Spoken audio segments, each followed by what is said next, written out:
I'm once again calling on all members of the Iranian Revolutionary Guard, the military and the police to lay down their arms. They're only going to be killed. And now is the time to stand up for the Iranian people and help take back your country.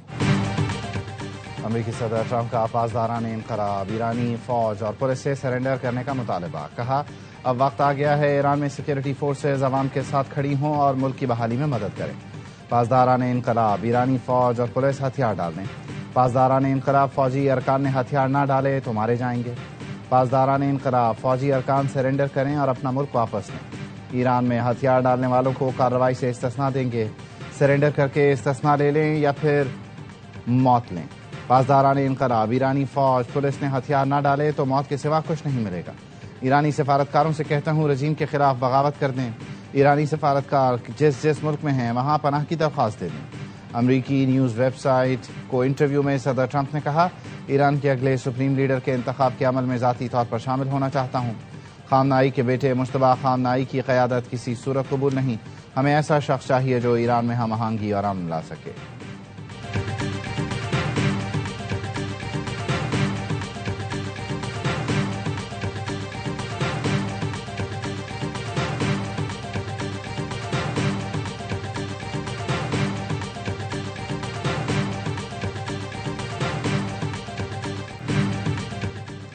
Iran کے اسرائیل پر تازہ missile حملے. اسرائیلی media کے مطابق ایرانی حملے میں وسطی اسرائیل میں کئی عمارتوں کو نقصان پہنچا.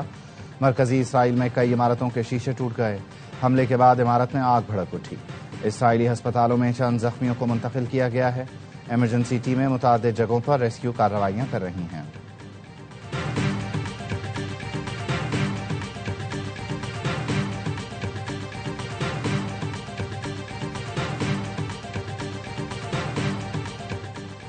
امریکی مشن اگلے مرحلے میں داخل ہو گیا ہے. ایرانی فضاؤں اور سمندر میں کنٹرول حاصل کر رہے ہیں.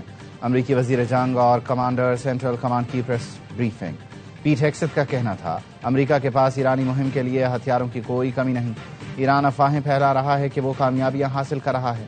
ایران ہمارے فوجیوں کی بڑی تعداد مارنے کا جھوٹ پھیلا رہا ہے. ہم ایران میں اپنے فوجی مقاصد کو وسعت نہیں دیں گے. ایران سے جنگ کب ختم ہوگی فیصلہ ہم خود کریں گے. جنگ 4 ہفتے 8 ہفتے یا زیادہ بھی ہو سکتی ہے. کمانڈر سین کام نے کہا ایران کے خلاف تاریخی جنگ کے 6 روز میں داخل ہو چکے ہیں. 50,000 اہلکار آپریشن ایپک فیوری میں حصہ لے رہے ہیں. گزشتہ 72 گھنٹوں میں ایران کے اندر 200 اہداف کو نشانہ بنایا. B-2 بمبار طیاروں نے 2000 پاؤنڈ کے درجنوں بم برسائے. ایران سے میزائل حملے 90% اور ڈرون حملے 83% کم ہوئے. ایرانی بحریہ کے 30 سے زائد بحری جہازوں کو تباہ کر دیا گیا. کچھ دیر پہلے ایرانی ڈرون بردار بحری جہاز کو تباہ کیا. ایران کی میزائل صلاحیت کو ہمیشہ کے لیے ختم کر رہے ہیں.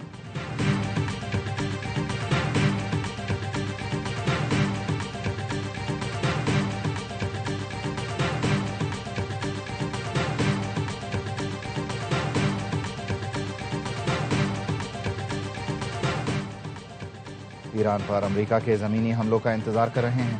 ٹرمپ نے ایران پر زمینی حملہ کیا تو امریکہ کے لیے بڑی تباہی ہوگی.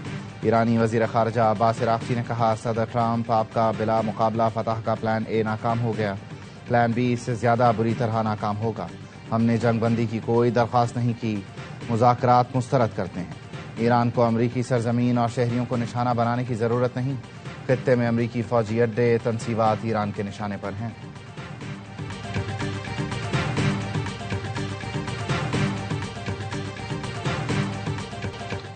ایرانی ڈرون حملوں سے بحرین کی آئل ریفائنری تباہ. ڈرون کے تابڑتوڑ حملوں سے ریفائنری میں آگ لگ گئی. دبئی اور ابوظہبی میں بھی زوردار دھماکے سنے گئے. حکام نے بتایا ایران کے میزائل حملے ناکارہ بنائے جا رہے ہیں. UAE حکومت نے SMS کے ذریعے شہریوں کو گھروں میں رہنے کی ہدایت کی. شہریوں کو گھروں میں رہنے کا الرٹ جاری کیا گیا. کویت اور متحدہ عرب امارات میں امریکی فوجی تنصیبات کو نشانہ بنایا گیا. ایرانی فورسز کا عراق کے شہر اربل میں امریکی فوجی اڈے پر ڈرون حملہ. عراق کے شہر بصرہ میں امریکی لڑاکا طیارہ گرنے کی اطلاع. بصرہ پولیس کا کہنا ہے عراقی سیکورٹی حکام طیارے کے پائلٹ کو تلاش کر رہے ہیں. امریکی سینکام نے بصرہ میں طیارہ گرنے کی تردید کر دی.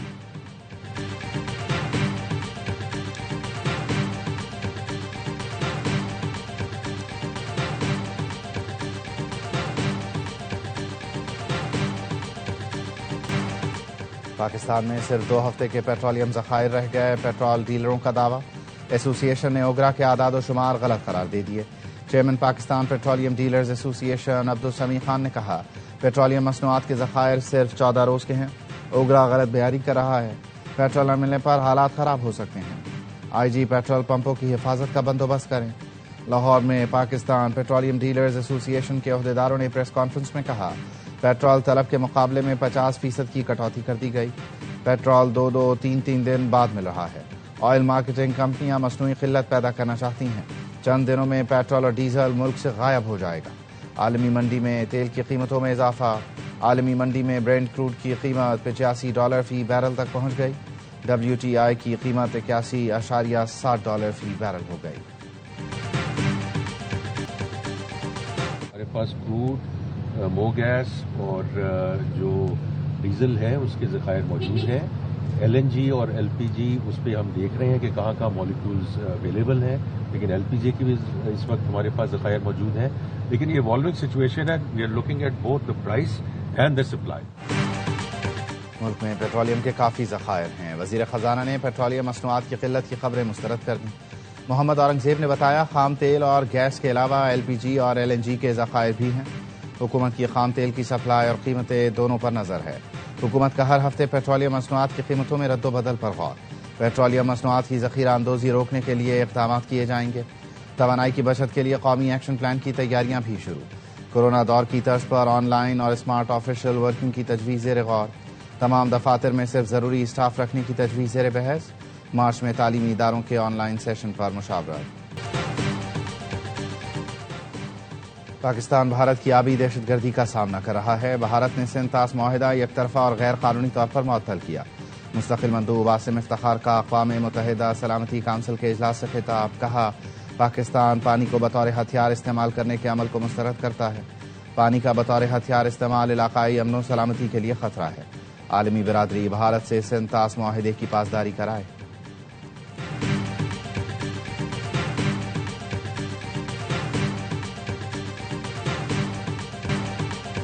امریکہ اور اسرائیل کے ایران پر وحشیانہ حملے، اسکول اور ہسپتالوں کے بعد کھیلوں کے میدان نشانہ۔ تازہ حملے میں تہران کے آزادی اسٹیڈیم پر میزائل برسا دیے، اسپورٹس کمپلیکس کا بڑا حصہ تباہ۔ 12,000 نشستوں والا انڈور اسپورٹس ہال مکمل تباہ ہو گیا۔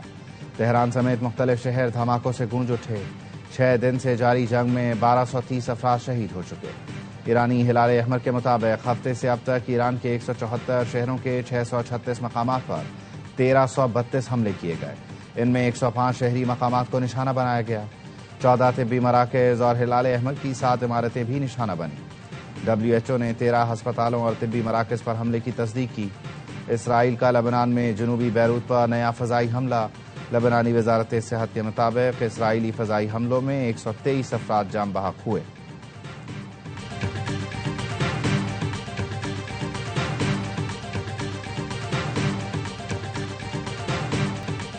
آذربائیجان کے ایئرپورٹ پر ڈرون حملہ، صدر الہام علییو نے ایران سے فوری معافی کا مطالبہ کر دیا۔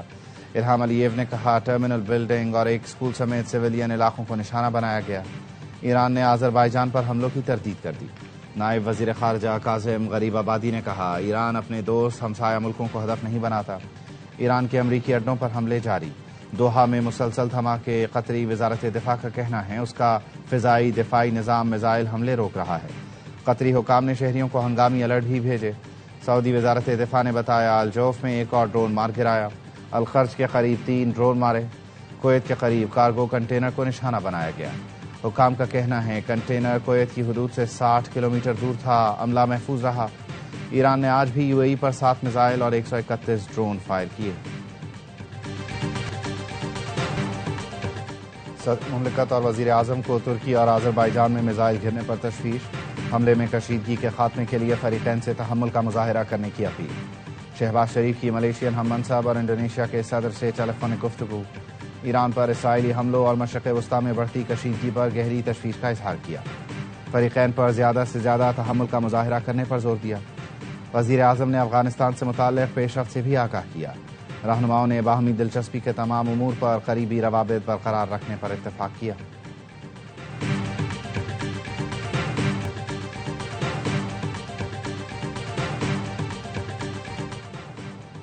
سری لنکا نے ایک اور ایرانی بحری جہاز کے عملے کو ریسکیو کر لیا۔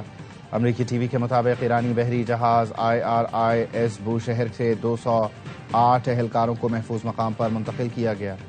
ایرانی جہاز کو انجن خرابی کی وجہ سے سری لنکا میں لنگر انداز ہونے کی اجازت دی گئی۔ ریسکیو کیے گئے عملے کو کولمبو پورٹ اور جہاز کو بندرگاہ لے جایا گیا۔ ایک روز قبل بھی سری لنکا نے ایرانی جنگی جہاز کے 32 اہلکاروں کو ریسکیو کیا تھا۔ سری لنکن صدر کا کہنا ہے سری لنکا غیر جانبدار ملک ہے اور عالمی قوانین کا احترام کرتا ہے۔ متعلقہ سفارتی حکام سے بات کر کے جہاز اور عملے کو تحویل میں لے لیا۔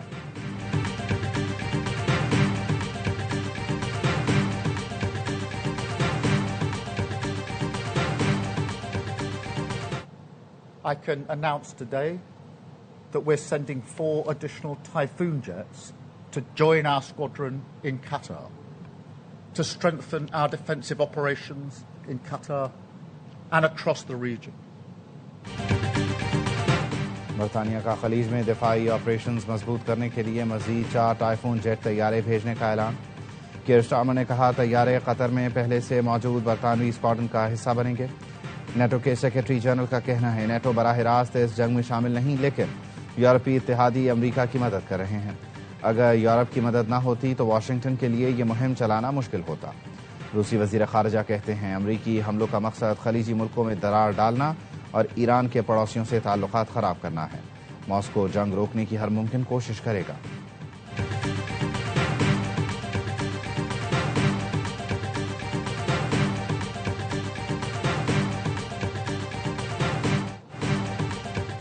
سعودی عرب نے 3 بیلسٹک میزائل فضا میں تباہ کر دیے۔ سعودی وزارت دفاع کے مطابق پرنس سلطان ایئر بیس کی طرف داغے گئے 3 بیلسٹک میزائل تباہ کیے گئے۔ کویت کی فضائی دفاعی نظام نے بھی میزائل حملہ ناکام بنایا۔ کویتی وزارت دفاع کا کہنا ہے میزائل کا ملبہ گرنے سے ایک گاڑی کو نقصان پہنچا، کوئی جانی نقصان نہیں ہوا۔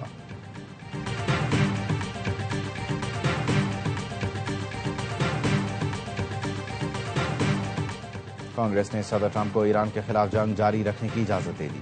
سینٹ کے بعد امریکی ایوان نمائندگان نے بھی ایران پر مزید فوجی حملوں کو محدود کرنے کی قرارداد مسترد کی۔ قرارداد کے خلاف 219 اور حق میں 212 ووٹ پڑے۔ اپوزیشن ڈیموکریٹس کے 4 ارکان کانگریس نے قرارداد کی مخالفت کی، جبکہ 2 ریپبلکن ارکان نے جنگ روکنے کے حق میں ووٹ دیا۔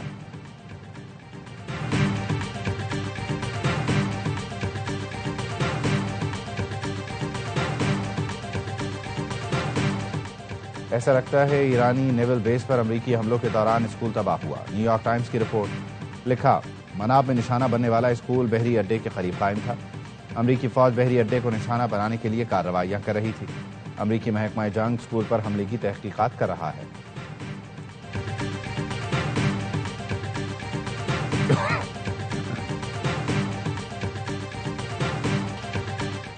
ایران کے خلاف جنگ میں امریکہ کو اربوں ڈالر کا نقصان۔ ایران کے خلاف جنگ کے پہلے 100 گھنٹے میں امریکہ کو 3.7 ارب ڈالر کا نقصان ہوا۔ امریکی ٹی وی کی رپورٹ کے مطابق امریکی فوجی کارروائی پر روزانہ تقریباً $890 ملین خرچ ہوتے ہیں۔ جنگ میں امریکی جنگی اخراجات مزید بڑھ گئے۔ امریکی فوجی مہم کے لیے مزید فنڈنگ درکار ہوگی۔ امریکہ کے 3 F-15 طیارے بھی جنگ کے دوران تباہ ہو چکے۔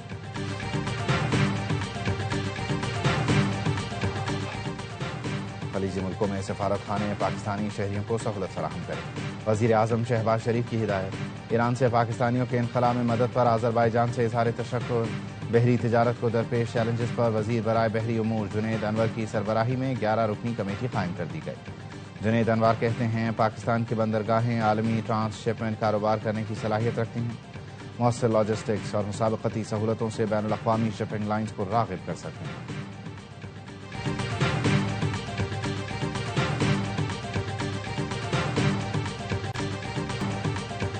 لیڈرشپ ہمارے حوالے کرو، پاکستان کا افغانستان سے 2 ٹوک مطالبہ۔ سیکورٹی ذرائع کا کہنا ہے پاکستان نے بگرام میں اپنا ٹارگٹ حاصل کر لیا۔ افغان طالبان کی ایمونیشن سپورٹ کا انفراسٹرکچر تباہ۔ اہداف کے حصول تک افغانستان میں کارروائی کرتے رہیں گے۔ پاکستان نے کسی بھی شہری علاقے اور شہری ہدف کو نشانہ نہیں بنایا۔ افغانستان ماسٹر پراکسی بن گیا ہے، ہمارا اس کو فتح کرنے کا کوئی ارادہ نہیں۔ افغان عوام رجیم چینج کا فیصلہ خود کریں۔ افغانستان پر ایک جتھا مسلط ہے جو دہشت گردی پھیلا رہا ہے۔ افغان طالبان رجیم پاکستان کے خلاف جہاد کرنا چاہتی ہے تو شوق پورا کر کے دیکھ لے۔ افغان طالبان رجیم فورسز نے دہشت گردوں کو تحفظ دینے کے لیے مختلف مقامات پر حملے کیے۔ پاکستان میں موجود غیر قانونی افغانوں کو اپنے ملک جانا ہوگا۔ آپریشن غضب للحق کے تحت پاک فوج کی بھرپور کارروائیاں جاری۔ قندھار میں افغان طالبان کے بریگیڈ ہیڈ کوارٹر 205 کور کو تباہ کر دیا۔ 4 اور 5 مارچ کی درمیانی شب 41 پوسٹوں کو نشانہ بنایا۔ افغان طالبان اور فتنہ خوارج کو بھاری جانی اور مالی نقصان کا سامنا کرنا پڑا۔ ارندو سیکٹر میں افغان طالبان کی تشکیل کے خلاف کارروائی، افغان طالبان اسلحہ چھوڑ کر بھاگ گئے۔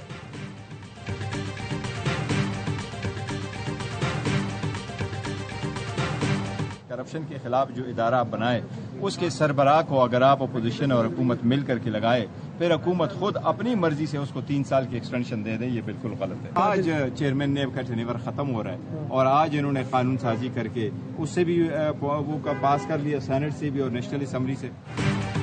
سینٹ کے بعد قومی اسمبلی نے بھی نیب ترمیمی بل کی منظوری دے دی۔ بیرسٹر گوہر کا اعتراض، کہا نیب ترمیم کے ذریعے عدلیہ کو مزید متنازع بنایا جا رہا ہے۔ چیئرمین نیب کی مدت ملازمت میں توسیع کی جا رہی ہے۔ کیا 25 کروڑ عوام میں کوئی بھی اہل نہیں؟ سینٹ میں نیب ترمیمی بل کی منظوری کے دوران اپوزیشن کا احتجاج، بل کی کاپیاں پھاڑ دیں۔ سینیٹر علی ظفر نے کہا آج پھر آئین کے منہ پر تماچا مارا گیا۔ نیب کیسز کا فورم ہائی کورٹ سے تبدیل کرنا پارلیمنٹ کے ماتھے پر داغ ہے۔ نیب ترامیم صرف بانی پی ٹی آئی کو نشانہ بنانے کے لیے کی جا رہی ہیں۔ نائب وزیر اعظم اسحاق ڈار بولے پی ٹی آئی دور کی تیز ترین قانون سازی نہ بھولیں۔ یہ کہنا کہ عدالتیں کسی کے زیر اثر ہیں درست نہیں۔ زیر اثر بل حکومت کا نہیں پرائیویٹ ممبر کا ہے۔ حکومتی بینچز نے بل میں موجود بہتری کی وجہ سے ساتھ دیا۔ مقصد صرف بہتری لانا ہے، کسی کا ذاتی مفاد نہیں۔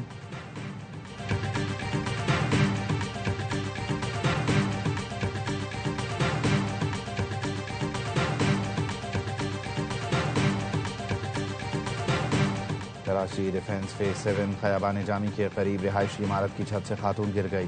خاتون کو تشویشناک حالت میں ہسپتال منتقل کیا گیا۔ پولیس کے مطابق خاتون کی شناخت 24 سالہ مریم کے نام سے ہوئی۔ مریم اسی عمارت میں کرائے کے فلیٹ میں رہائش پذیر تھی، ابھی بیان دینے کے قابل نہیں۔ مریم کو کسی نے دھکا دیا یا خود گری، خاتون کے بیان کے بعد ہی تفصیل سامنے آ سکے گی۔ اور T20 ورلڈ کپ کے فائنل میں پہنچ گیا۔ جیکب بیتھل کی سینچری رائے گا۔ سنسنی خیز سیمی فائنل میں انگلینڈ کو صرف 7 رن سے شکست۔ 254 رنز کے ریکارڈ ہدف کے تعاقب میں انگلش ٹیم 7 وکٹ پر 246 رنز تک ہی پہنچ سکی۔ جسپریت بمراہ کا 18واں اوور ٹرننگ پوائنٹ ثابت ہوا، صرف 6 رنز دیے۔ بھارت نے پہلے کھیل کر ورلڈ کپ ناک آؤٹ کا سب سے بڑا ٹوٹل 253 رنز بنایا۔ انگلینڈ کو سنجو سیمسن کا کیچ چھوڑنا بھاری پڑا۔ 89 رنز کی طوفانی اننگز کھیل کر میچ کے ہیرو قرار پائے۔ میگا ایونٹ کا فائنل اتوار کو بھارت اور نیوزی لینڈ کے درمیان احمد آباد میں کھیلا جائے گا۔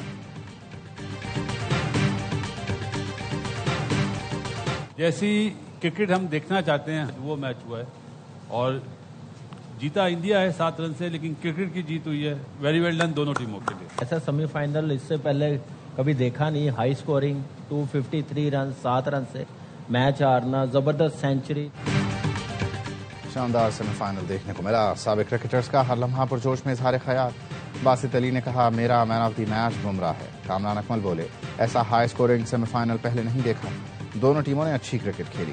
پینل کی قومی سلیکشن کمیٹی پر بھی گفتگو۔ کامران اکمل نے کہا سلیکشن کمیٹی اچھی ہوتی تو ٹیم کا یہ حال نہ ہوتا۔ باسط علی بولے سرفراز احمد یس مین نہیں ہے۔ اداکارہ سنیتا مارشل بنی ہر لمحہ پرجوش کی مہمان۔ سامنا کیا دلچسپ سوالوں کا۔ مصطفیٰ چودھری نے روپ دھارا حسن نثار کا، آدھی نے مزاح کا تڑکا لگایا۔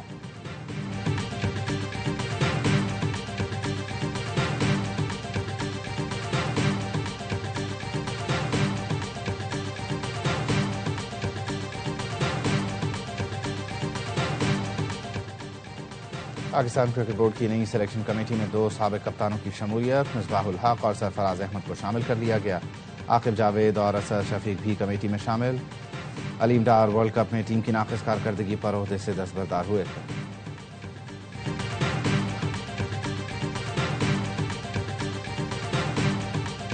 سارا کریڈٹ میں اپنی ٹیم کو دیتا ہوں۔ سیمی فائنل میں ہم نے کوالیفائی کر لیا، جیتنا بہت ضروری ہے ہمارے لیے۔ پورا زور لگائیں گے اس میچ میں تاکہ ہم ورلڈ کپ کے لیے کوالیفائی کر کے اپنے ملک کو ایک تحفہ دیں۔